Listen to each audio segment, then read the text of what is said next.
When Swayamvyakta Kshetra, Sri Mushan is one of the Swayamvyakta Kshetra. When I went there, I got this mantra from the Swamiji over there, Pujari over there, main Pujari. So there, this shloka was taught to me. Om Namo Bhagavate Varaha Rupaya Bhurvuswaha Pataye Bhupatittam Me Dehi Pratapati Swaha.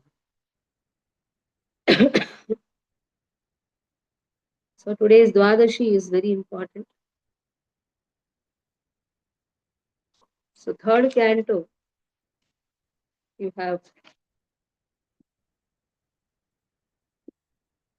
13th chapter, appearance of Lord Varaha. Yesterday when I was taking Bhakti Vaibhav, we are in the 12th chapter. So I saw what is the next chapter. Oh, it is appearance of Varaha. It is from third canto, 13th chapter. Let us see. Wait, I'm just putting the message. Nobody put the message. I told to put the message from third canto so that somebody wants, they can study also. Canto, 13th chapter. Okay. So copy this message and put in every place. I put in NLDD sincere group. You can put it in other groups also. And somebody is there in other groups they can put. Let me put. Okay.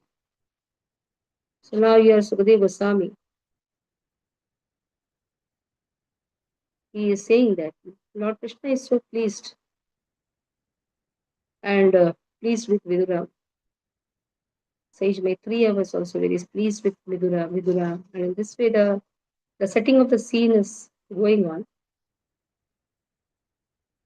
And Maitreya is telling to Vidura, is appreciating Vidura also. Brahmaji also says, oh, I am very much pleased with you. Everybody is pleased with Vidura. Even because Vidura wants to know more about the incarnation of Lord. Previous chapter was the scheduled incarnations of Lord. So every time he's asking questions, how everything appeared.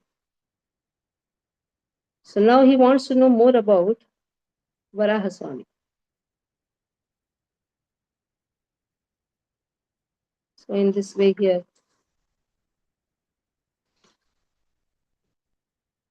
how Manu, again Manu's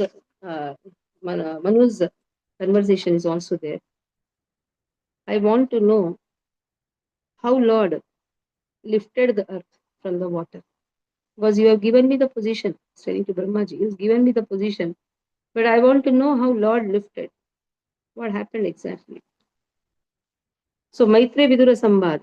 There, Maitreya is speaking, Vidura is speaking about how Manu spoke to Brahmaji. The dialogues are always, the conversation is always how he spoke. Now Maitreya is speaking.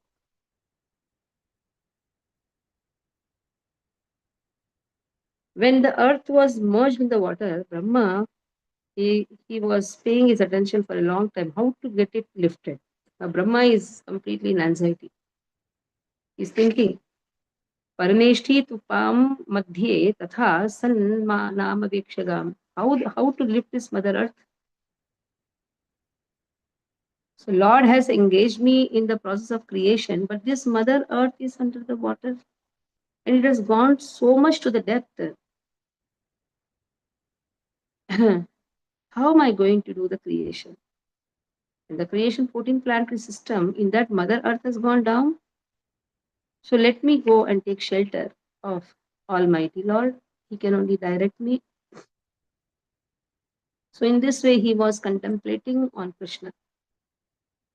Suddenly what happened was, now Maitreya is telling to Vidura, Ityabidhyayate nasa vivarat saha nasanagha varahato niragadangushtha parimanakaha. Suddenly, when Brahma was engaged in contemplating and meditating on the Supreme Lord, a small form of boar suddenly came out of his nose. See, the appearance of Varaha is from the nose of Brahma. And what was the measurement? Not more than the upper portion of a thumb. This is upper portion of a thumb. Not more than that also, not even the thumb also, upper portion. It is so small. So small Varaha appeared from the nose. From the nose, how much big it appeared? Small only. No? And Brahma was observing this. And suddenly, this boar, Gajamatraha pravruddhe taddat adbhutam abhun mahat. So suddenly, the boar became so gigantic, like a great elephant. That is why appearance of Lord as a Varaha is not an ordinary Shukara Rupaha. It's not ordinary Shuka, it's a wild boar, not even an ordinary wild boar. Still, Lord has appeared, took the form of a wild boar. You should not call it pig, huh? Wild boar. There is a lot of difference between pig and boar. Boar is considered to be a sadhu. Like how, because the boar, when it walks, wild boar, it doesn't look here and there, walk straight. So the goal is set, the goal is straight.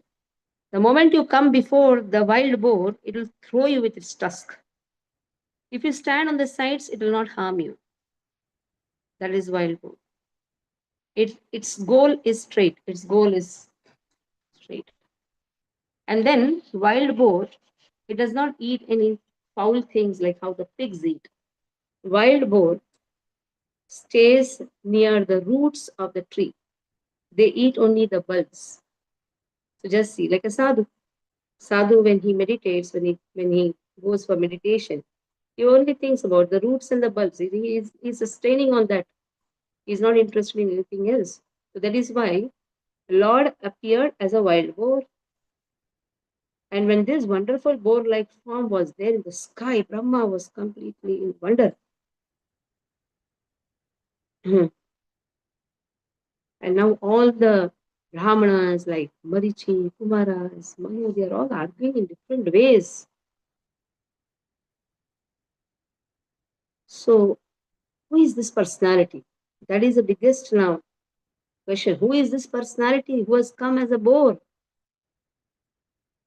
In the beginning, Drishto Angushtaha Shiromatha was not even bigger than the tip of a thumb.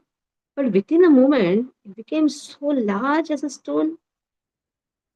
Oh, we are completely disturbed. The other question arises. Api Srid Bhagavanesha, is he Lord? Yagyo me khedayan manaha. This is really disturbing the mind, perturbing the mind, and not we are not able to understand. We are completely bewildered. Is he Lord? They are all asking to Brahmaji. They are sons of Brahma, na? Manasa Putra of Brahma. Marichi, Kumara, Manus, they're all asking to Brahmaji. At that time, Vishnu roared tumultuously like a great mountain. His boar, Varaharupa, roared. When he roared, what happened? Brahmanam Harshayamasaha. All the Brahma, they're all elevated Brahmanas, they were all delighted. They were enlivened also. Haristamsha Dvijaptaman. They like Ghoshana, yes, I am that supreme personality of God. And this voice was uncommon voice and it was roaring in all the directions. See, when we saw Hiranyakashipu movie at the time, in the beginning, Varaha's appearance has been shown. So huge form. So in this way, all the residents of Janaloka, Tapaloka, Satyaloka, all great sages and the thinkers, they heard this wonderful, tumultuous voice. And this voice was something very special voice, going everywhere. So now, Varaha Swami, playing like an elephant, entered the water after roaring. Because they were all worshipping, all the denizens from upper planetary systems, they all started chanting auspicious mantras from the Vedas. So after hearing this roaring, they then Again he roared. Again he roared in expression of a reply to the Vedic prayers by the great devotees. Then he entered the water. So here it is said, Vinatya bhuyoho vibudhodayaya Gajendra lilo jalama viveshaha. So in this way, like a Gajendra, he entered the water. And through the Vedas, he is to be known. Tesham satam vedah vitalamurtihi brahma avadharya atma guna anuvadam. Through the Vedas, Vedic mantras are meant to know him, to glorify him. Through the Vedas, the Lord has to be known.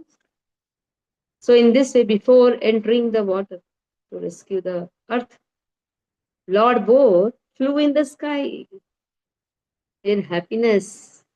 And what he did? Slashing his tail. His hard hairs were quivering. His very glance was luminous. And he scattered the cloud in the sky with his hooves and his glittering white tusks. So he was the supreme personality of Godhead, transcendental. Yet because he had the body of a hog, he surged after the earth by smell. The Lord knows everything. He is omnipotent, omniscient, omnipresent also. Everywhere he is there, but still to show that, I'm a hog, I'm a wild boar. I can understand things by smell. So he's searching after the earth by smell. And his tusks were very fearful. And in this way, he glanced over all the devotees, brahmanas, and then he entered the water.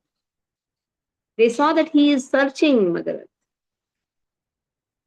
First he danced, showing the happiness, and then he was acting as if he's searching. Then he dived into the water. And when he dived into the water, he just divided the ocean, the middle of the ocean. It appeared as if there are two arms of the ocean. And they were praying, "Oh Lord, please do not cut us into two. Please give us protection." Now, ocean is crying, "Please give me protection. Please give me protection. Do not cut me into Samudra Devata." So in this way, Lord Bo penetrated the water with his hooves. And these hooves were like sharp arrows. And when he saw the limits of the ocean, this is very limited. Ocean is unlimited. But for the one who is unlimited of all the unlimited also, for him this ocean is limited. He saw the earth. This earth is the resting place of all the living entities. What is it? It is lying somewhere down on the shore of in the beneath of the earth, in the beneath of the ocean. Then he personally lifted it. Now Jiva Goswami, he speaks about it. There is in two different devastations Lord appeared. One is Chakshusha devastation and Swayambhu devastation. Two devastations, Chakshusha and Swayambhu. So this particular appearance of the boar incarnation actually took place in Swayambhu Manu, that is first Manu, devastation. When all other planets, other than higher ones, Jana, Mahar, Satya, merged in the water of devastation. All planets, other than the higher ones. So this particular incarnation of boar was seen by the inhabitants of the planets mentioned above. Shvetavaraha, Raktavaraha. That is how Sri Vishwanath Chakravarti Thakur suggests that the sage Maitreya amalgamated both the boar incarnation in different devastations and summarized them in his description to Vidura. So he's combining the both, and he's speaking about that one Leela. We are talking about the Shvetavaraha. Actually, Shvetavara, Raktavara, both are combined and the Leela is the same. So before the devastation, this happened. But upper planetary system, this is Jana, Mahara, and Satya. They were there. That is why they were glorifying when boar incarnation Lord took. Lord took the boar incarnation. Swadam Shrayo Dhritya Mahim Nimagna Sayuthita Samruruche Rasaya Tatrapi Daityam Gadaya Patantam Sunabasandi Pitati Brahmanyu. Very easily, Lord Varaha took the earth on his tusk and got it out of the water. Thus he appeared very splendid. And his various Sudarshan, his anger glowing like a Sudarshan wheel. And what he did? He immediately killed Hiranyaksha. He tried to fight with the Lord, but he killed the demon within the water itself. Like how the lion kills an elephant. So his cheeks and tongue, it was smeared with the blood of the demon. And in this way, Varaha Swami rescued Mother Earth. Lord was playing like an elephant, like how the elephant plays the ball. He suspended the earth on the edge of his curved white tusk. That is why you see Varaha Swami, the tusk, the Mother Earth sits. And he assumed a bluish complexion because Bhuma Devi came to know. She understood that my Narayana has come. That is why he assumed a bluish complexion like a Tamala Vriksha. Then everybody could understand, yes, it is our Lord who has appeared. All the rishis glorified. Risheuchuhu jitam jitam te ajita yakya bhavanah. Trayim tanum swam paridhunvate namah yadaro magarteshu niliyur adhadyas tasmai namah karana shukarayate. So all the sages, they uttered with great respect, O Lord, O unconquerable enjoyer of all your sacrifices, all glories to you. And you are personified Veda. You are moving in your form of the personified Veda. In the hair holes of your body, the oceans are submerged. For certain reasons to uplift the earth, you have taken this form. There is a purpose for every form of yours. Your form is worshipable by the performances of sacrifice. Rupam tavai tannunum dushkutantama dushkutatmana dudarshanam deva yadvaratmakam chandamsi yasya tvachi barhiroma swajyam vrishi dvangrishu chaturhotram. So you are worshipable by the performance of sacrifice. But those who are miscreants cannot see you. All the Vedic hymns, Gayatri, are in touch of your skin. In your bodily hairs is a kusha grass. Your eyes is the clarified butter. In your four legs are the four purushartha, four kinds of fruitive activities, four purushartha. In this way, your tongue is a plate of sacrifice. Your nostril is another plate of sacrifice. In your belly is a eating plate of sacrifice, and another plate of sacrifice is the holes of your ears. In your mouth is the Brahma plate of sacrifice. Your throat is the plate of sacrifice known as Soma. And whatever you chew is Agnihotra. Stratunda asita sruva ishana sayor ilodare chamasa karnadrandhare prasrishtam prasishtram asya grashane grahastute yach charvanam te bhagavan agnihotram. In this way, Lord is worshipped through the yajnas, through the fire of sacrifice. And in this way, the Lord, the repetition of your appearance is a desire for all kinds of initiation. Your neck is the place for three desires. Your tusk are the result of initiation and the end of your desire. Your tongue is the prior activities of initiation. Your head is the fire without sacrifice. as well as the fire of worship, and your living forces are the aggregate of all desires. By Lord's mercy, Varaha Swami gave me, I don't know, he gave me the intuition today, Bhuvaraha Yagya should be there. So I immediately called Radha Krishna Prabhu, morning 6:30. He told today we can have Bhuvaraha Yagya. So it is an yagya which has been done by Krishna's will only. We are just the instrument to do it. So today Bhuvaraha Yagya is going to start at around 10:30, 11 o'clock. Take the fortune of coming to the yagya. It's possible, please come. Those who are there, Aruna, you can put the message today, Bhuvaraha Yagya. Aparna Mataji, you can also, because I'm going to start now for cooking for the Brahmanas. Okay, Mataji. Okay, Mataji. Correct. Aparna Mataji, you can join fast, or I can pick you up also, and we can go and do the sevas there. Okay? Hare Krishna, Krishna Krishna, Hare Hare, Hare Ram, Ram Ram.